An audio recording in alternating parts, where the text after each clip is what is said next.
next presenter. So next presenter will be Kyeongsuk Lee and Uganda Shinde, if I'm not wrong. The title of the presentation is Toward Personalized Safety Training, Automating the Classification of Construction Workers Pointing Failures. So please, you can share your screen and go with the presentation. Thank you.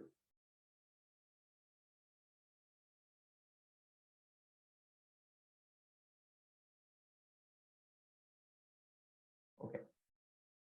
Hello. Can everyone hear me? Yes. Okay. So let's start. Good afternoon, everyone. Please allow me to introduce myself. My name is Kyeongsuk Lee. I'm a PhD student at Purdue University. Today, I'm going to talk about my research related to the personalized safety training.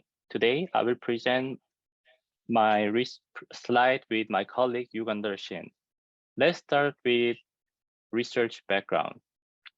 Construction industry have shown poor safety record for decades. Specifically in 2020, construction industry had more than 1,000 fatal injury, which account for 22% of total fatality. Therefore, safety is critical aspect in construction area.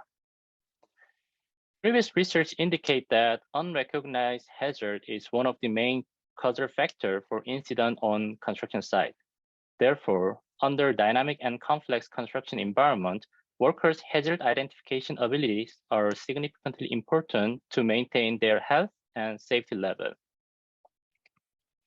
To improve workers' hazard identification performance, numerous research efforts have been made to design the safety training. Some studies utilize various advanced technology, such as virtual reality and wearable sensor, to improve the design and delivery of safety training. Recently, personalized safety training has received huge attention as individual workers have varied ability. Although these studies have shown promising results, it was pointed out that workers' hazard identification performance is still under desired level. Accordingly, it was necessary to understand why previous training were not significantly effective. Previous studies indicate that hazard recognition performance is affected by human factor, which means individual factors such as visual scanning ability, safe knowledge level, and risk tolerance. It will lead to different cognitive limitations, and these cognitive challenges are fundamental causal factor for the failure of hazard identification. Therefore, to develop effective safety training, it must comprehensively cover these cognitive limitations and be personalized as each worker can experience different limitations. Unfortunately, none of previous training studies fully handled these cognitive limitations. Consequently, the effectiveness of training was not significantly high. To address this research gap, this study developed two research objectives. First objective is to investigate the assessment method, which can classify the type of cognitive failure by adopting eye tracking technology. And second objective is propose the framework of future personalized safety training. To do that, we perform 360 video-based experiment and assess workers' hazard identification performance and varied cognitive challenge. Then, based on our finding, we develop the framework of personalized safety training. From now on, my colleague Uganda Shin will present following sections. Thank you, Sean. So let's move with the methodology. We use 360-degree panoramas for our experiment. 360-degree photography is an omnidirectional photography method which captures the entire surrounding of a viewer. Previous studies in construction and other domains highlighted the fact that sense of presence and realism achieved by 360-degree is higher compared to virtual reality. Hence, we decided to use this simulation method for our experiment to monitor workers' natural cognitive process. As you can see in the video, workers can safely experience a lifelike construction site through their VR headset without actually getting exposed to the hazards present in it. This is one of the actual videos from our experiment. Moving on, this is our experimental design. From a pool of 360-degree videos shot on actual construction site, we selected 12 360-degree videos for our experiment. Further, we recruited 30 construction workers from job site to participate in the study. The construction workers had to identify hazards in the 360-degree video, and they had to report those hazards in the review session in the next, followed by the 360-degree videos. While they are investigating the hazards in the 360 video, we also monitored their visual search pattern in order for further analysis. The data received from this training, that is subjective hazard identification answers and visual search patterns, we use them to analyze, assess the effect of cognitive limitations on hazard identification performance of construction workers. These are the different type of data we collected from the experiment. By the combination of these data, we assess the cognitive process and visual search pattern of construction workers. Due to the space limitations, we were only able to use subjective hazard identification data and eye tracking data at this point. For eye tracking data, we mark the area of interest based on the predefined hazard in the scenario.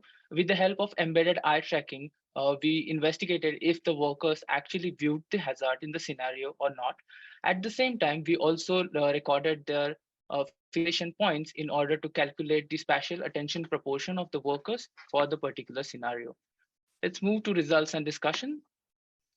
Based on our analysis of cost-specific rate of hazard identification failures, even though the workers viewed the hazard, more than 50% of the unidentified hazards were missed because of risk perception failure. This similar trend was also observed in specific type of hazards such as fall and struck by hazard. Hence, these workers need training that can enhance their hazard recognition abilities by overcoming these kind of cognitive limitations. To explain our analysis in detail, we chose one of the scenario which has a dynamic hazard as shown with the AIA to illustrate our findings. As you can see, the construction worker was passing underneath the lift without actually looking at it, potentially exposing himself to a struck by hazard. The image shows workers' cumulative attention distribution across the scenario for inappropriate attention distribution. Here, 52% of the workers who missed this hazard experience inappropriate attention distribution.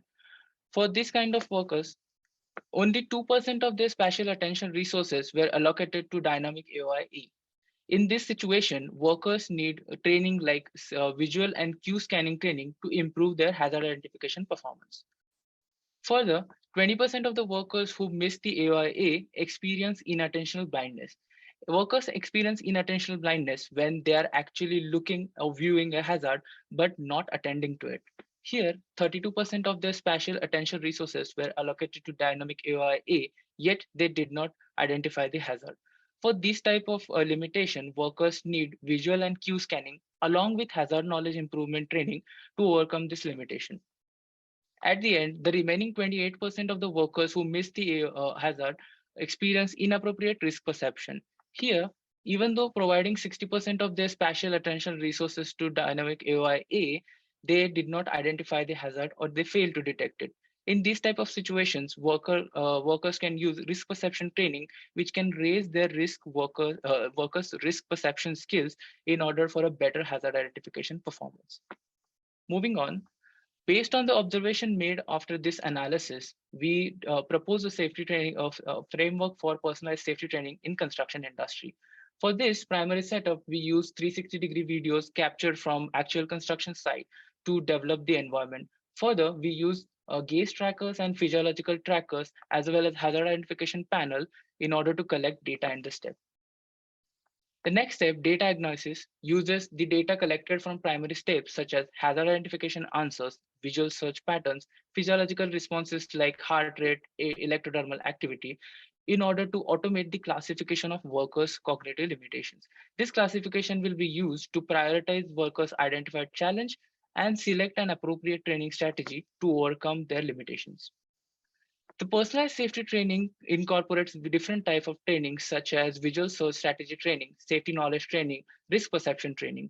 For example, we would like to show AOI information panels, which will be a part of safety knowledge training, which can illustrate information about a hazard in a situation to the workers in the training. This is a demo of currently under development personalized safety training by our group. We would like to show the construction workers a 360 scenario through VR headset, and we will also record their visual search pattern and physiological responses during this time. Further, they will be moved to an hazard identification, self-report hazard identification panel, as you can see, and all of this data will be used for their assessment. Moving towards the conclusion, our study, the workers' hazard identification failures can be predominantly affected by workers' various cognitive limitations, which can be addressed by using an appropriate training strategy. Hence, we need a personalized safety training that can easily identify the cognitive limitations and select appropriate training strategy for the workers. Our study contributed to show the importance of diagnosing workers' cognitive limitations, which are related to their hazard identification skill, further highlighting the importance of combining various subjective as well as objective data to classify the type of cognitive failures. In the end, we highlighted the importance of a personalized safety training in the construction industry, and we provided a framework for the same. Thank you so much for your time. These are our related publication to our study. Since this is an ongoing study, we plan to publish soon, but now we are open for your question. Thank you once again. Thank you. Okay, good. Thank you very much for your good presentation. And if there are any questions,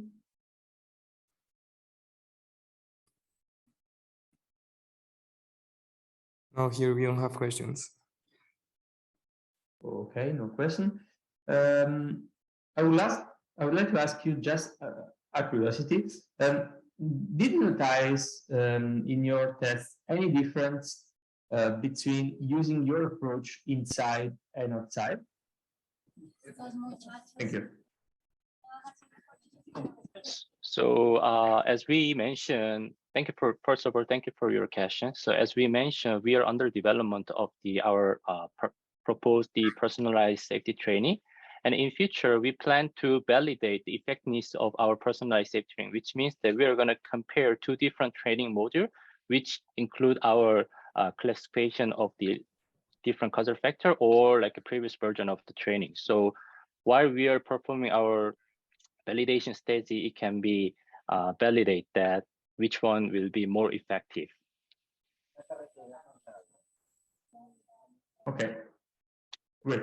Thank you for your answer and explanation. Okay. No question from there. Okay. I think that if there is no other question, we can move on. Okay. Thank you for your presentation again. You can go ahead. Thank you. Thank you so much. Thank you.